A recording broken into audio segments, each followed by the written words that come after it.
tem baile, pode sentar. Nega, eu prometo que eu vou te deixar em casa. Senta na gló, papapá. Sei que tu é bandida, joga a bunda na minha cara. Hoje tem baile, pode sentar.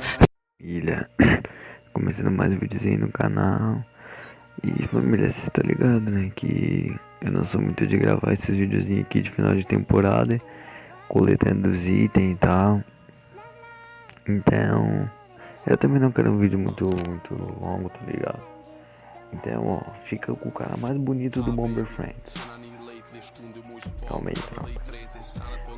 O cara mais bonito aí do Bomber.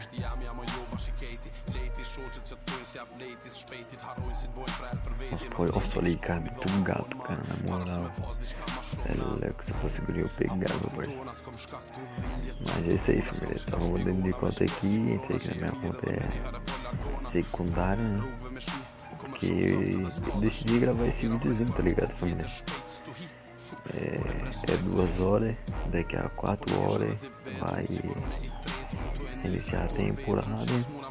E eu vou comprar o passe só dia 10, família. Então vamos abrir, né? Eu não sou muito desses vídeos, como vocês já sabem. Então, acho que é até chato vocês ficarem vendo, tá ligado? Apenas vocês dão uma acelerada no vídeo e tal. Mas acho que não, família, eu vou ficar aqui trocando uma ideia com vocês.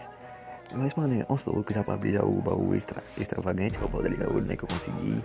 Graças a Deus, vai estar próxima temporada, o pai vai tentar top global. Tipo, quando reiniciar a temporada, família, eu vou tentar pegar top 1 global, tá ligado? Se eu ficar acordado até lá, né, porque é 12 e 1, eu tô com um pouquinho de sono, tá ligado? Como vocês podem perceber pela minha voz.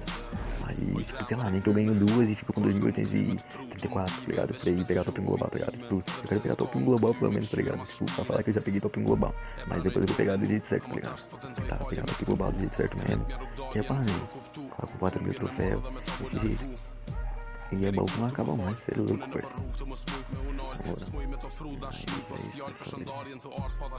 Vamos bater a meta.